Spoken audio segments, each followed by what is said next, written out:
आज हम आपके लिए एक ऐसी मूवी लेकर आए हैं जो आपका ड्रीम पूरा करने में हेल्प करेगी। ये मूवी मेहनत, जिम्मेदारी, दृढ़ निश्चय से कूट कूट कर भरी हुई है। हम सभी का कोई ना कोई ड्रीम तो जरूर होता है, आपका भी होगा, जिसको हम पूरा करना चाहते हैं और कभी कभी उसके लिए हमें पूरी दुनिया से लड़ना पड़ता है ना। तो इस मूवी में आपको ऐसी ही एक सीख मिलेगी जो शायद आपके काम आ सके। तो दोस्तों, स्वागत है आपका पिक्चर शौकीन्स चैनल पर। मूवी का नाम है द बिलियनियर और इसकी IMDb रेटिंग पता है कितनी है? Guess what? 7.7 out of 10। बहुत अच्छी रेटिंग है। इस वीडियो के लिए मैं केवल 1000 लाइक्स का एम रखता हूँ। बस आपसे एक ही रिक्वेस्ट है कि हम आपके लिए इतनी मेहनत करते हैं तो आप इस चैनल को सब्सक्राइब तो कर ही सकते हैं ना। बस एक ही सब्सक्राइब तो चाहता हूँ आप लोगों से। चलिए फटाफट कर लीजिएगा। तो ज्यादा समय ना लेते हुए चलिए शुरू करते हैं मूवी का एक्सप्लेनेशन। मूवी की स्टार्टिंग में हमें एक टॉम नाम का लड़का दिखाया जाता है जो एक बैंक में $3 बिलियन का लोन लेने के लिए आता है। लेकिन बैंक का एक एम्प्लॉय उससे पूछता है कि आखिरकार ये बताओ कि तुम इतने पैसों का करोगे क्या? और बस ये सीन यहीं पे कट हो जाता है। फिर हम देखते हैं कि टॉम हाई स्कूल में होता है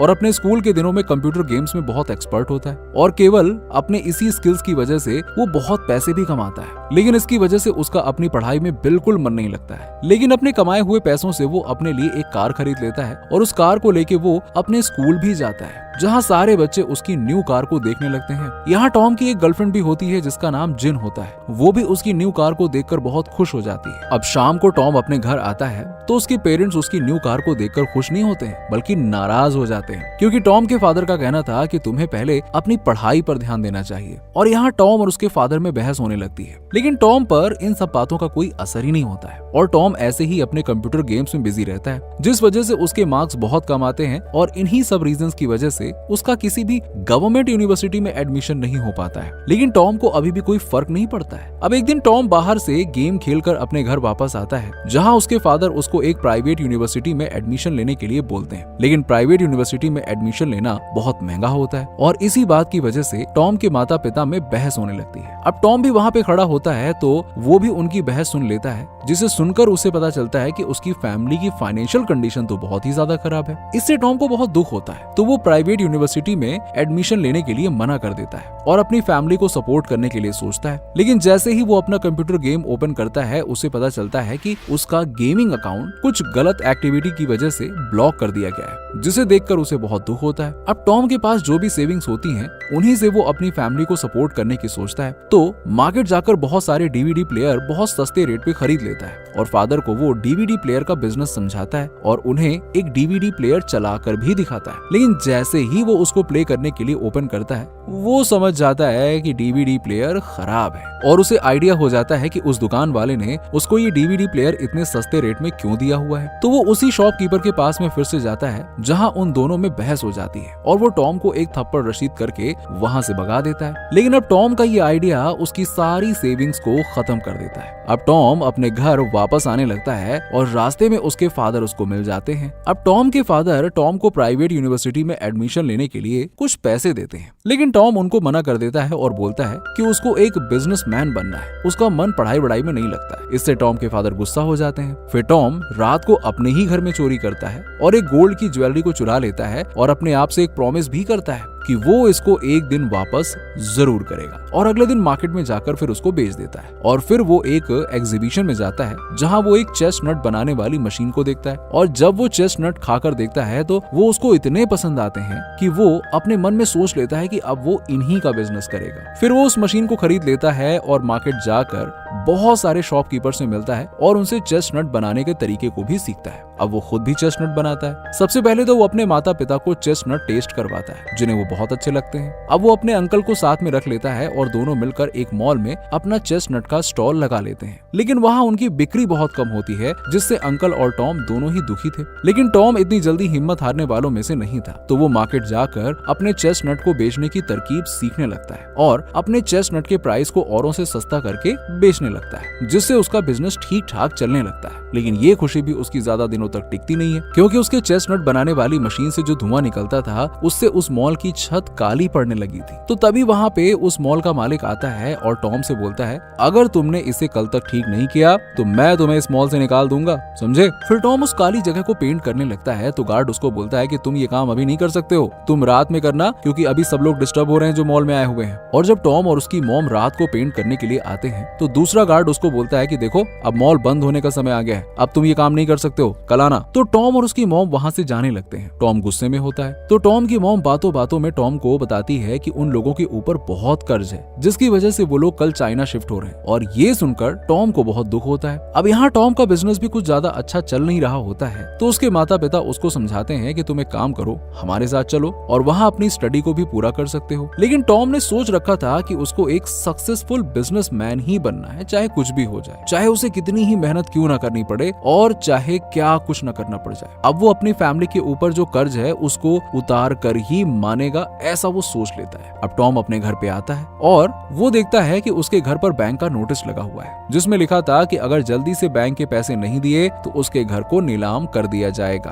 और ये देखकर टॉम बिल्कुल टूट जाता है और बहुत दुखी होता है। और उसी शाम को उसकी गर्लफ्रेंड दिख जाती है जिसको वो हक कर लेता है और रोने लगता है। फिर उसकी गर्लफ्रेंड उसको घर ले जाने लगती है और रास्ते में उसको वो फ्राइड सी फूड खिलाती है जो टॉम को बहुत पसंद आते हैं। अब टॉम के दिमाग में उनको बेचने का आइडिया आता है तो वो एक प्रोफेसर के पास जाता है और उनसे पूछता है कि एक खाने के आइटम को किसी पैकिंग में कैसे रख सकते हैं। तो प्रोफेसर भी उसकी हेल्प करती है और उसको पूरा का पूरा प्रोसेस समझा देती है। अब ये सब जानकारी मिलते ही उसने अपने पुराने बिजनेस का सारा सामान बेच दिया और उन पैसों से सी फूड का सामान खरीद लिया और अपने अंकल के साथ उनको प्राइड करने में लग गया। लेकिन बहुत बार ट्राई करने के बाद भी वो सी फूड बिल्कुल बेकार ही बन रहे थे जो खुद अंकल और टॉम को पसंद नहीं आ रहे थे। और अब सी फूड पूरी तरह से खत्म हो चुके थे और अब और सी फूड खरीदने के लिए उसने अपने सारे इलेक्ट्रॉनिक्स आइटम्स को भी बेच दिया। अब यहाँ हम देखते हैं कि बीच बीच में टॉम के अंकल टॉम को हमेशा सपोर्ट करते थे लेकिन वो उसको दुखी नहीं देख सकते थे तो वो उसको ऑलवेज मोटिवेट भी करते रहते थे। अब एक दिन टॉम अपने घर आता है और देखता है कि उसके अंकल वॉशरूम में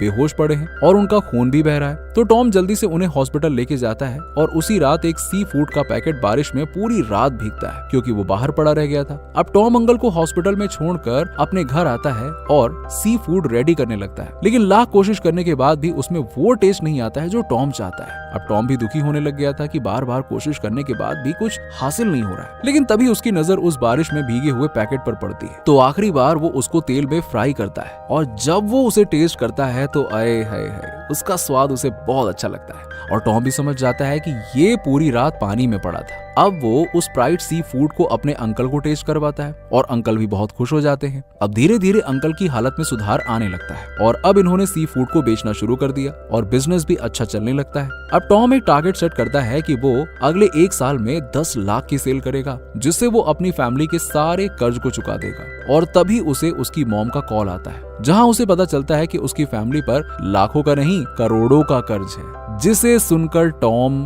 बिल्कुल टूट जाता है। लेकिन टॉम हार मानने वालों में से कहां था। एक दिन टॉम एक बहुत बड़े मार्ट को देखता है, जैसे इंडिया में जियो मार्ट है ना, बिल्कुल वैसे ऐसे ही इंडोनेशिया में 7-Eleven मार्ट होता है जहां से आप खाने की कोई भी आइटम खरीद सकते हो। तो टॉम को एक आइडिया आता है कि अगर वो अपने सी फूड को यहाँ सेल करेगा तो उसको बहुत ही ज्यादा फायदा होगा। फिर वो कुछ दिन बाद उस मार्ट के डायरेक्टर के पास अपने सी फूड को लेकर जाता है और अपने प्रोडक्ट के बारे में बताने लगता है। लेकिन डायरेक्टर उसके पैकिंग स्टाइल को ही देखकर उस प्रोडक्ट को रिजेक्ट कर देती है क्योंकि उसकी पैकिंग स्टाइल काफी ओल्ड होती है। अब दुखी मन से वो अपने घर आ जाता है। टॉम को यहाँ उसकी गर्लफ्रेंड भी मिलती है और वो बोलती है कि देखो तुम दुखी मत हो, मैं अपने पापा से तुम्हारी बात करूंगी और वो हमारी मदद जरूर करेंगे। लेकिन टॉम उसको साफ साफ मना कर देता है क्योंकि इससे टॉम के स्वाभिमान यानी कि सेल्फ रिस्पेक्ट को ठेस पहुंचती है। अब टॉम एक डिजाइनर के पास जाता है और अपने प्रोडक्ट की पैकेजिंग के लिए डिजाइन सेलेक्ट करता है और पैकेट रेडी कर लेता है। अब नेक्स्ट डे वो अपने कुछ पैकेट्स को लेकर फिर से मार्ट में जाता है, लेकिन आज उस मार्ट की डायरेक्टर बहुत बिजी होती है तो काफी देर वेट करने के बाद वो अपने पैकेट्स को एक गार्ड के पास ही छोड़कर चला जाता है। अब यहाँ टॉम के फादर का कॉल भी आता है और उसको बोलते हैं कि देखो बेटा अभी भी टाइम है तुम्हारे पास, आ जाओ और अपनी स्टडी पर फोकस करो। लेकिन टॉम उनकी बातों पर ध्यान नहीं देता है। यहाँ ऑफिस में इतने सारे पैकेट्स देखकर सब लोग एक एक पैकेट ले लेते हैं और सबको वो प्राइड बहुत पसंद भी आता है। तो वहाँ की डायरेक्टर टॉम को एक मीटिंग के लिए बुलाती है। वो बोलती है कि हमें तुम्हारे प्रोडक्ट और उसकी पैकेजिंग बहुत पसंद आई है, इसीलिए हमें तुमसे इसके 1 लाख पैकेट चाहिए और हम लोग कभी भी तुम्हारी फैक्ट्री में आकर साफ सफाई की जाँच भी कर सकते हैं। अब ये सुनकर टॉम बहुत ही खुश हो जाता है, लेकिन इतने सारे पैकेट्स के लिए उसके पास ना तो पैसा होता है और ना ही कोई फैक्ट्री। अब इसके लिए टॉम एक बैंक में जाता है और यही सीन हमें मूवी के स्टार्टिंग में दिखाया जाता है, जहां वो $3 बिलियन के लोन की रिक्वेस्ट करता है, लेकिन बैंक का मैनेजर उसको मना कर देता है क्योंकि उसकी फैमिली पर पहले से ही बहुत कर्ज होता है, करोड़ों वाला, और उसका रिकॉर्ड भी बहुत खराब होता है। अब टॉम दुखी हो जाता है तो टॉम अपनी कार को बेच देता है और अपने फादर की पुरानी शॉप को खोल लेता है और अपने काम को करने में लग जाता है। और जब वो अपने इस काम को कर रहा था तो एक दिन वो एक मेट्रो स्टेशन पर देखता है कि उसकी गर्लफ्रेंड किसी और लड़के के साथ घूम रही है, क्योंकि टॉम ने अपने बिजनेस की जिद में कभी अपनी गर्लफ्रेंड पर ध्यान नहीं दिया होता है। लेकिन अब टॉम ने अपनी मेहनत के दम पर अपनी फैक्ट्री का सेटअप रेडी कर लिया था। अब एक दिन उसकी फैक्ट्री की साफ सफाई की चेकिंग करने के लिए टीम आ जाती है। वो लोग देखते हैं कि अभी भी टॉम की फैक्ट्री में सफाई में थोड़ी कमी रह गई है, लेकिन वो लोग इसको इग्नोर कर देते हैं और उसको अप्रूवल दे देते हैं, जिससे टॉम बहुत खुश हो जाता है। अब टॉम ने सारे पैकेट्स रेडी कर लिए थे जिनको आज डिलीवर करना था। अब अचानक से टॉम बाहर आता है और अपने अंकल के गले लग जाता है, क्योंकि एक वही तो थे जिन्होंने इन सब में उसका हमेशा साथ दिया था, उसकी बैकबोन बने रहे थे। अब टॉम जल्दी जल्दी सारा सामान लेके वेयर हाउस में जाता है, जहां वेयर हाउस का मैनेजर उसको बोलता है कि वो 1 घंटा लेट है, अब वो ये सामान नहीं ले सकते हैं। यहाँ पे टॉम उससे बहुत रिक्वेस्ट करता है, हाथ पैर भी जोड़ता है, उसे बताता है कि कितनी मेहनत की है। उसके इतना रिक्वेस्ट करने पर मैनेजर को उस पर दया आ जाती है और वो उसका सारा सामान ले लेता है। यहाँ टॉम एक राहत की सांस लेता है और आज वो अंदर ही अंदर बहुत खुश होता है। और अब वो बड़ी शान से अपने पेरेंट्स को कॉल करता है और बोलता है कि अब आप लोग यहाँ पे आकर रह सकते हो, मैंने सब कुछ सही कर दिया है। अब हमें 2 साल बाद की कहानी दिखाई जाती है, जहां टॉम एक बहुत बड़ा बिजनेसमैन बन चुका है और अपनी मेहनत के दम पर उसने अपनी फैमिली का सारा कर्जा चुका दिया होता है। और कुछ ही सालों में टॉम अपनी कंट्री का यंगेस्ट बिलियनियर बन चुका होता है। दोस्तों, आपको क्या लग रहा है कि कोई फिल्मी कहानी है, किसी ने बैठ के ऐसे पेपर पे लिख दी होगी? नहीं, ये वाकई में एक ट्रू स्टोरी है। आप सोचो कि इसने कितनी मेहनत की होगी, कितने धक्के खाए होंगे, कितना कुछ सहा होगा और अंदर अंदर कितना कुछ महसूस किया होगा। मैं जानता हूँ कि आपका भी कोई ना कोई ड्रीम तो जरूर होगा जिसके पीछे आप भाग रहे होंगे और जिसके पीछे भागने के चक्कर में कई बार आपकी रात की नींद गायब हो जाती होगी, दिन का चैन खो जाता होगा। लगे रहिए, कोशिश करते रहिए, यही सबसे बड़ी जिद होती है। पर हाँ, उससे पहले अपना ड्रीम नीचे हमें कमेंट बॉक्स में जरूर बताइएगा और वीडियो कैसी लगी ये भी बताइएगा। वीडियो को लाइक कीजिएगा और हाँ, चैनल को सब्सक्राइब जरूर कर लीजिएगा। Till then, take care and thanks for watching.